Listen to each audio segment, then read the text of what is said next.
E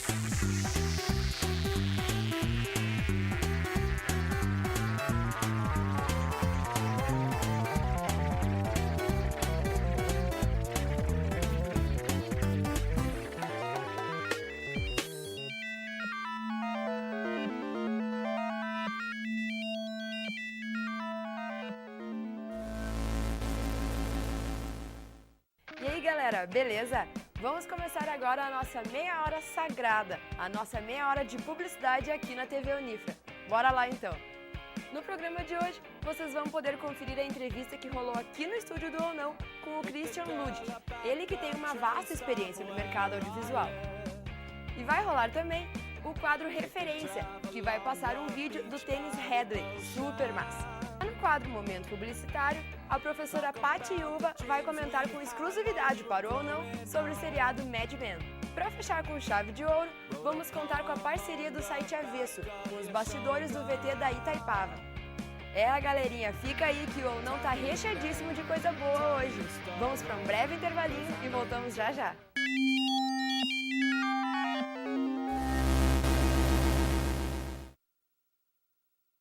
Oi, você já me conhece, eu sou a Clara. Já imaginou chegar na faculdade morrendo de sede e não ter água para beber? Ou chegar em casa louco por um banho e não poder tomar? Aposto que não seria legal. Água, para não acabar, devemos poupar.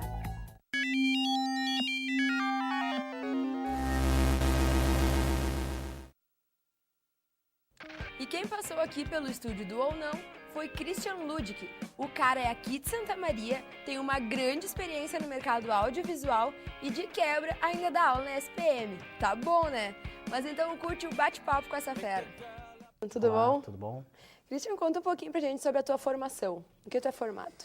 Pois é, eu sou formado em ciência da computação. Desde antes da faculdade eu já atuava com produção audiovisual. Nunca me desliguei disso mesmo durante a faculdade. Inclusive, o que me levou a fazer ciência da computação na época era que eu sempre tive antes de partir para a produção mesmo, eu sempre fui muito envolvido com computação gráfica. Ou eu comecei, na verdade, pela computação gráfica. E animação e tal. E como eu não tinha muito esclarecimento sobre que curso realmente escolher, eu sempre brinco, eu acabei escolhendo um pouco equivocado, porque imaginei que ia trabalhar com animação, o que poderia trabalhar com animação, até poderia, claro que sim, mas com outro enfoque que não o da utilização da ferramenta, assim como a gente usa na publicidade, o 3D, a animação para publicidade ou para autoral, e sim na parte de programação e tal, que não era exatamente meu foco, não era exatamente minha ideia, eu não tinha isso muito claro na época ainda, então, enfim, acabei fazendo ciência da computação e me formei pela Federal, então. E por onde tu trabalhou, assim, quais empresas, quais são tuas experiências Na verdade, eu nunca profissionais? trabalhei, eu sempre brinco, eu nunca trabalhei. Como assim? Quando eu comecei na produtora, ou com a produtora, eu tinha 19 anos de idade, 19 anos de idade, e nisso eu já estava na faculdade, e foi na época que meus pais me emanciparam, porque na época não se podia, não sei se hoje se pode, mas na época não se podia abrir empresa antes dos 21 anos, constituir uma empresa, um CNPJ, sendo menor de 21. Aí eu fui emancipado, abri minha empresa e desde então eu atuo nela, em função dela ou nela, basicamente. E até brinco, o meu primeiro emprego foi justamente na SPM, foi meu primeiro emprego.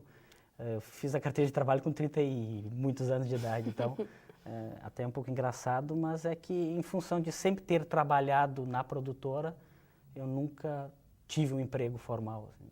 Pois é, então conta como é que tu chegou na SPM.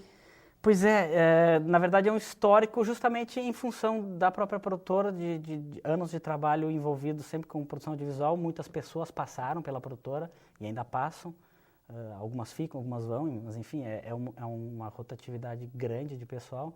E uma das pessoas que trabalhou muito tempo comigo na produtora aqui em Santa Maria é a Anne Bajotto, que é minha amiga até hoje e minha chefe lá na SPM hoje, e foi ela que me puxou para lá alguns anos atrás para fazer algumas oficinas, alguns cursos de capacitação, até de pessoal interno na parte de audiovisual, assim como vocês aqui na TV Unifra, eles também têm uma equipe de produção, né? E eu fui lá para treinar, para capacitar eles e tal, e aí rolou o convite de dar aula lá, e foi um namoro que durou uns 2, 3 anos, até que eu acabei aceitando. Tu está fazendo uma pós aqui na Tô, Unifra, é e isso? sou aluno aqui na Unifra, estou fazendo pós em cinema aqui, o curso muito bacana, a gente terminou agora há pouco o primeiro semestre. E que tem tudo a ver com o teu trabalho agora, né? Tem tudo a ver, e inclusive essa questão da pós, tem vários aspectos que me levaram a fazer uma pós-graduação, porque, como eu te falei antes, eu sou formado em ciência da computação, que não é exatamente uma área afim à produção audiovisual, né? Então, como professor, eu acabei descobrindo o que eu já sabia, que, poxa, muita experiência prática, mas na parte teórica O embasamento teórico, falta. Então, voltei para estudar justamente para isso. Pretendo dar uma continuada ainda depois da pós, justamente para consolidar melhor, para equilibrar, porque eu acho que o harmonioso é justamente tu ter o equilíbrio tanto da teoria quanto da prática, né? Pois é, a SPM ela é super conhecida aqui no meio publicitário, né? Então a gente fica curioso para saber como é o teu trabalho na SPM. O que tu faz, tua rotina de trabalho? Pois é, na verdade eu ministro 3 disciplinas lá. A RTVC 1, a RTVC 2, que para vocês aqui, se eu não me engano, é a produção audiovisual 1 e 2, né? E imagem eletrônica, que é uma disciplina específica de pós-produção, que utiliza o Adobe After Effects como ferramenta para desenvolver os projetos com os alunos. E, claro, a gente ensina a ferramenta e algumas aplicações dela. E é isso que a gente trabalha especificamente nessa disciplina. Já a RTVC 1 e a RTVC 2, essa disciplina é da PP, da publicidade, né? Essa anterior é só do design, só para os alunos do design. E então a RTVC 1 e 2 já é mais com relação ao processo de produção, como é que se dá a produção de uma peça audiovisual, né? Toda a pré-produção, aquelas 3 etapas que a gente conhece, né? Pré-produção, produção, pós-produção, como é que isso é tratado, quem são os profissionais que se envolvem e as responsabilidades, as atribuições de cada profissional. Então, é isso que a gente trabalha na disciplina. E qual visão, assim, tu tem do mercado do audiovisual? Tanto na publicidade quanto no cinema? Pois é, o nosso mercado tem mudado muito nos últimos anos e é uma mudança relativamente rápida se a gente for comparar como as coisas se davam um tempo atrás. Eu sempre brinco com o pessoal lá na produtora que há alguns anos atrás eu era um guri novo que estava começando no mercado, que era de certa maneira um prodígio no mercado de produção. Agora eu já estou passando para veterano e aí a gente começa a sentir como é ter que se reciclar o tempo todo numa velocidade maior do que era alguns anos atrás, que eu digo há 10, 15 anos atrás. A coisa andava em outro ritmo, os processos eram diferentes, as coisas eram não simplesmente mais devagar, mas elas eram, uma vez consolidadas, elas duravam mais tempo. Agora está muito, muito rápido, a gente não tem verdades absolutas, né? Nada a gente tem, eu acho, mas em termos de produção, na questão principalmente de infraestrutura, as mudanças são muito rápidas. E isso, claro, repercute na parte humana também. O que antes a gente precisava de, sei lá, 4, 5 pessoas para realizar, agora a gente, dependendo, precisa só de uma, porque o equipamento diminuiu de tamanho, ou porque, enfim, características de infraestrutura que acabam repercutindo na parte humana também do processo de produção. E nesse meio audiovisual, a criatividade é essencial, né? Mais do que nunca, né? Porque se antes tu ainda podia te valer de ser detentor, supondo, de uma determinada tecnologia, de um determinado equipamento, que só a tua empresa tinha, ou só o teu veículo tinha. Já era um diferencial. Isso era um diferencial por si só. Hoje em né? dia não é Hoje mais. não é mais. Todo mundo tem acesso a equipamentos iguais ou melhores, no sentido de que naquela época, claro que não existia um equipamento desse, mas hoje eles estão no mesmo patamar. Porém, eles custam muito, muito, muito menos e te dão um resultado, claro, muito melhor do que na época, mas ainda assim são equipamentos equivalentes e que hoje a gente consegue acessar eles, comprar ou alugar ou ter contato com uma facilidade muito maior do que há um tempo atrás. Então, qual é o diferencial se todo mundo tem acesso ao instrumental? Acaba criatividade, cabeça, né? E no que, assim, que tu te inspira? O que faz, assim, quais são tuas referências para criar no audiovisual? Eu pessoalmente, como eu transito em muitas áreas no audiovisual e Isso, por um lado, é muito ruim, porque tu não te especializa em nada, né? Isso é terrível, por um lado. Mas tu acaba também tendo o conhecimento de como é que o todo funciona para tu poder gerenciar os processos. Isso é legal. Mas eu, pessoalmente, meu negócio é animação. Eu gosto muito de animação 3D. Tem algumas referências, alguns profissionais que até já passaram aqui por Santa Maria ou que são referência fora daqui. Tem um pessoal que eu acompanho muito, que trabalharam muito tempo comigo na produtora aqui em Santa Maria, o André e o Lucas da Estúdio Macaco, lá em Porto Alegre, e eles saíram há uns 7, 8 anos daqui de Santa Maria, foram para lá, montaram a empresa deles e seguem trabalhando com o mesmo foco que a gente tinha aqui, porém com outros clientes e outros tipos de projeto, e a gente troca ideia até hoje, conversa até hoje.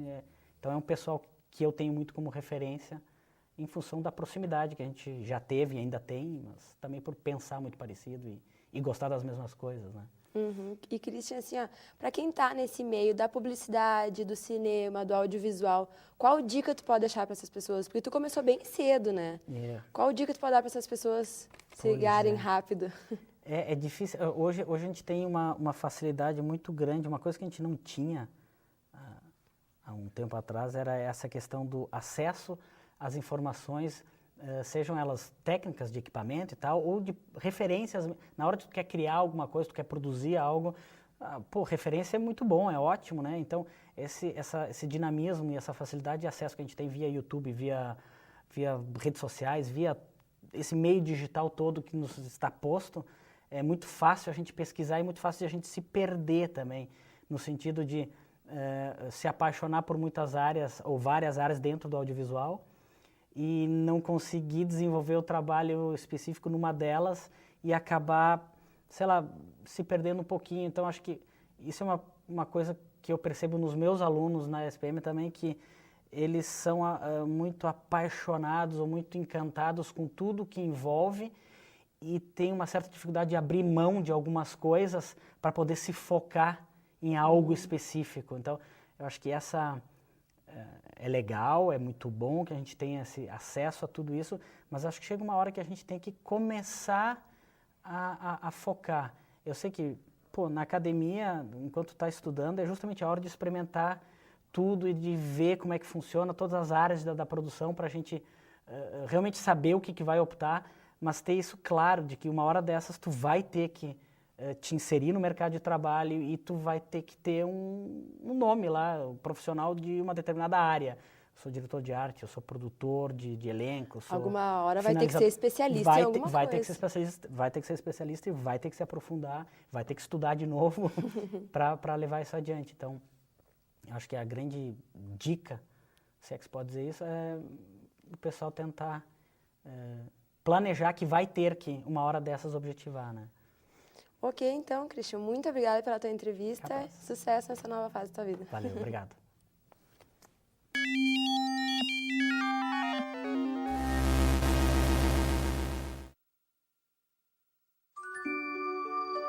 Existe um lugar onde eu me sinto muito feliz, porque eu brinco, dou risada, aprendo coisas novas e tenho um monte de amiguinhos. Alguns contos de fadas são reais e precisam de você para traçar um final feliz. Entre em contato conosco e saiba como ajudar.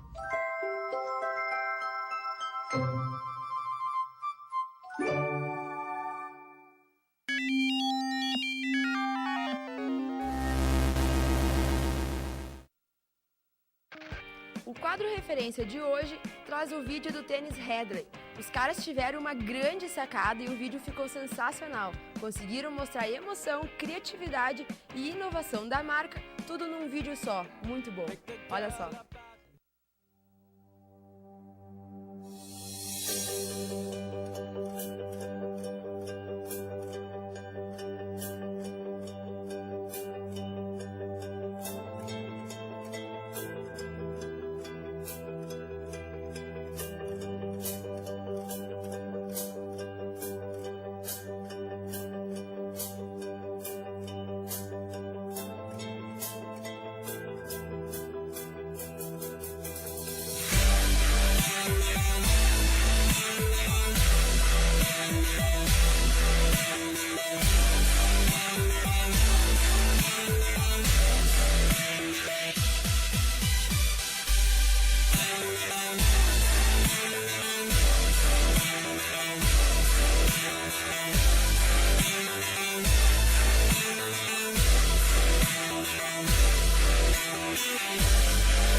Norte Avesso, como é um super parceiro do Ou Não, vai passar por aqui e mostrar os bastidores da gravação do VT Only You, da cerveja Itaipava. Uma loucura. Curte aí.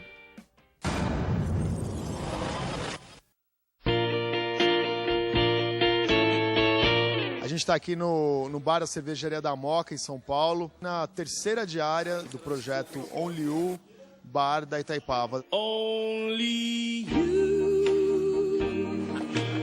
Essa campanha ela vai se iniciar com 2 filmes. O primeiro filme é um filme que tem toda a ambientação num bar, em paralelo à ambientação com fábrica, né, mostrando a produção da cerveja. A agência responsável é a Multisolution e o briefing dado a ela surgiu a partir de um projeto de pesquisa que nós fizemos. E através dessa pesquisa a gente descobriu que o nosso consumidor ele tem um perfil de apreciador de cerveja.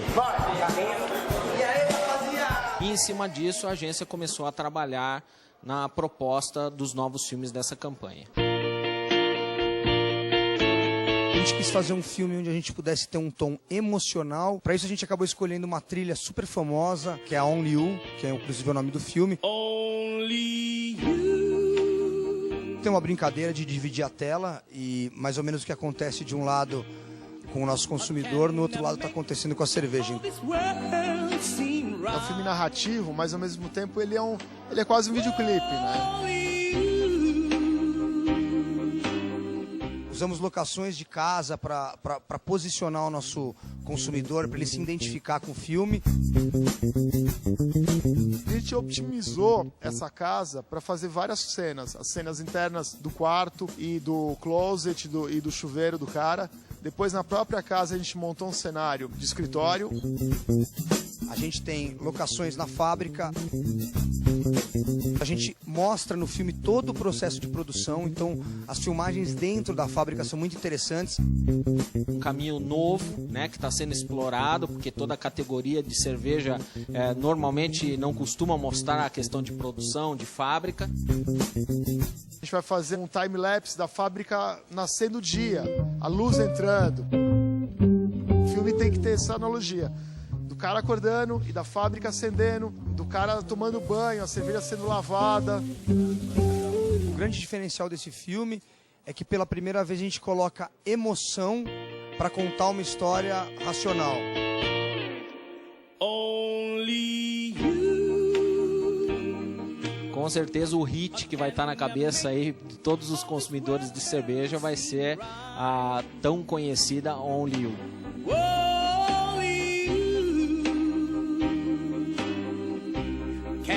Make the darkness bright.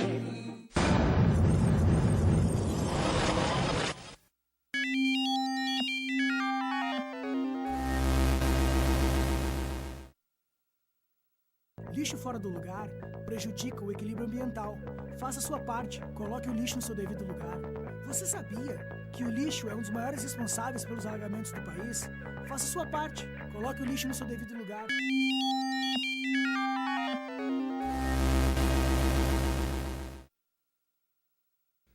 Agora é a hora do momento publicitário, que hoje quem vai aparecer para fazer suas considerações é a professora Patrícia Iuva, que comenta sobre o seriado Mad Men. Curte só.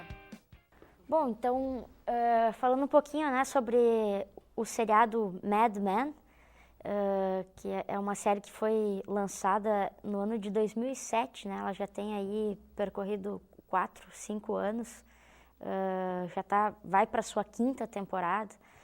O que eu acho que é uma série importante para a gente trazer aqui no Ou Não, justamente pelo fato de que ela se passa, o ambiente, né, da série se passa dentro de uma agência de publicidade.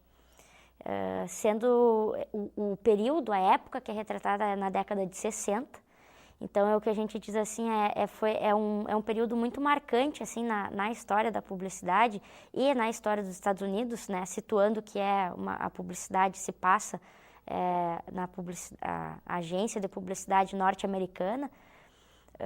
É um período do auge, né, das agências, do trabalho do publicitário, do glamour que envolvia a profissão. Então eram os homens praticamente a profissão basicamente dominada por homens. Então aí a gente já tem aí no seriado, já se mostra, né, uma das temáticas que é trabalhada é justamente essa questão do machismo, porque os personagens principais ou os personagens que ocupam os cargos de importância dentro da agência são homens. Né? As mulheres, elas aparecem no seriado como secretárias e também são vistas, retratadas como objetos sexuais. Então a gente vê aí os temas do sexismo, né, do machismo. É um momento que começa a questão do feminismo, né, na década de 60. Então é interessante porque o Mad Men, ele é uma série que se passa dentro de uma agência de publicidade, né? O teor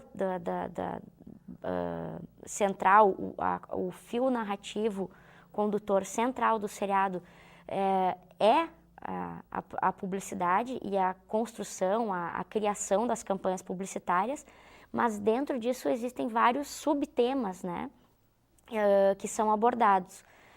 Temas referentes, obviamente, à década de 60, que vai se transcorrendo. Então, à medida que a agência e os personagens vão evoluindo, vai também evoluindo o cenário histórico, né, dos Estados Unidos naquela época. Então, é um seriado que consegue dar conta muito bem dessas questões, tanto da publicidade, como a publicidade era vista naquela época, mas também como outras questões familiares, aquela questão do American Way of Life, como é super retratado no seriado, né? A esposa que fica em casa, que prepara a janta para o marido chega em casa, é aquele que trabalha. Então, essas duas questões são bastante fortes no seriado. Eu acho que uma grande questão, um grande aspecto de valorização do Mad Men com relação à sua estética, que é uma estética que está associada a um período, a uma estética clássica, né? Uma abordagem clássica, é o detalhe da direção de arte e da direção de fotografia.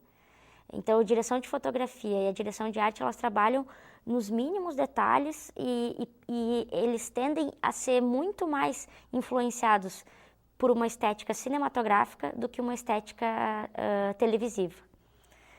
Então, a gente vai ver uma riqueza de detalhes quanto aos objetos de cena, ao figurino, à maquiagem, tudo que o cenário, né, e os objetos que contemplam esse cenário, eles buscam retratar exatamente a época, né, ao período, a década de 60. E à medida em que vão surgindo, né, novos produtos, novas marcas. Então, é tudo muito... busca-se pela fidelidade com relação ao aspecto na direção de arte, que é impecável, realmente. E isso traz para a série um quesito e um aspecto visual extremamente interessante, né, para quem assiste. Para quem gosta de observar esses detalhes, a estética visual do Mad Men é realmente uma série impecável. Bom, tanto é que esse é um dos pontos fortes do seriado, além das tramas que envolvem, são vários personagens, né? E a partir desses vários personagens surgem esses diferentes temas que o seriado vai trazendo à tona, né? Até a questão da homofobia, a questão do adultério, são outros temas que também são trabalhados, né? O tabagismo, já no primeiro episódio, né, o episódio piloto, a questão do tabagismo fica bem evidenciada, porque eles têm que criar uma campanha para Lucky Strike, que é uma marca mundialmente conhecida de cigarro, e o grande desafio deles de criar essa campanha para Lucky Strike, diante das primeiras pesquisas na época de que o cigarro provocava câncer de pulmão. Até então o cigarro nunca se tinha pensado sobre causas à saúde, prejudiciais à saúde, né? E aí começa o episódio justamente com esse desafio que a equipe tem de criar uma campanha para Lucky Strike, sendo que a pesquisa da Reader's Digest, que é uma revista muito lida na época nos Estados Unidos, até hoje mas na época muito mais, tipo, tudo que se lia naquela revista era tido como fato, mais ou menos como o que a gente tem hoje aqui, né? As pessoas leem a Veja e acham que o que leem na Veja é fato. naquela época nos Estados Unidos acontecia a mesma coisa com a Reader Digest. E aí é divulgada uma pesquisa de que o cigarro faz mal à saúde, né? Pode provocar câncer. E aí os publicitários, não, nós temos que elaborar uma saída para essa imagem, né? Nós não podemos deixar essa imagem prejudicial, essa pesquisa prejudicar a imagem da marca, né? Da Lucky Strike, que era cliente da agência. E além disso, o Mad Men ele vai trazendo a cada episódio as campanhas que vão sendo criadas, né? Trazem marcas mundialmente conhecidas, como a Lucky Strike, o Volkswagen, né, o Fusca da Volkswagen também é mencionado. Então, várias marcas produtos que a gente conhece, né, aparecem dentro do seriado, o que provoca uma American Airlines, quando eles têm que desenvolver uma campanha para American Airlines, né, a companhia de aviação. Então, essas marcas elas estão presentes nesse contexto e a gente que conhece essas marcas hoje. E para quem faz publicidade, eu acho extremamente interessante assistir, porque eles mostram um modelo de agência que na época era o modelo que ainda existe um certo estigma dentro da publicidade, que o cara, né, aquele que é o famoso mesmo, que faz o trabalho, é o diretor de criação. E nada mais, nada menos, o Mad Men ele trabalha com o personagem principal, que é o Donald Draper, é o diretor de criação. E mostra realmente o glamour da profissão do diretor de criação, é o cara que manda, né? Mostra a desvalorização do profissional, muitas vezes, de atendimento, que é deixado de lado, o cara da mídia, que, não, aqui é o pessoal da mídia. Então, todos os setores de uma agência e o funcionamento de uma agência publicitária são retratados no Mad Men. Tem um episódio que um dos personagens faz um tour pela agência para um novato, mostrando todos os setores da agência. E é mais ou menos aquilo que o aluno, quando faz publicidade, vê na cadeira de fundamentos, né, ou de introdução à publicidade e propaganda. Isso a gente está vendo de uma forma lúdica, ou seja, é um produto de entretenimento que também está nos ensinando algo sobre a publicidade. Eu acho que, então, une, né, uma coisa do útil ao agradável. A gente está tendo aulas de publicidade, assistindo um programa, ao mesmo tempo que estamos sentados em casa assistindo um programa de entretenimento, num horário de entretenimento. Então, acho que é um seriado extremamente importante, tanto pela questão do tema dele, né, a questão da publicidade e o retrato da publicidade na época e como é que a publicidade, as bases, né, que fundamentam o que a gente hoje conhece pela estrutura de uma agência publicitária e também pelas questões técnicas, né, e estéticas, porque é um seriado que investe muito, como eu já disse anteriormente, 2,5 milhões por episódio, né, é um alto investimento para um episódio de televisão, para um seriado, né, de televisão, cada episódio tendo esse investimento. Então ele tem 3 questões assim que o tornam importante, né? Eu sou fã do seriado, tenho acompanhado e a narrativa, assim, à medida que vai evoluindo a história dos personagens, vai evoluindo também o contexto histórico dos Estados Unidos na época. Acredito que é essa a importância do seriado, né? Então fica a dica aí para os publicitários e também para quem não faz publicidade ou não é publicitário, é um bom seriado também pelas questões temáticas que ele traz e pelas questões estéticas. Ok, então, pessoalzinho, o Ou Não de hoje chegou ao fim. Mas nem esquenta, porque durante a semana nós estaremos juntos pelo YouTube, Facebook e Twitter. Até semana que vem, então. Ou não.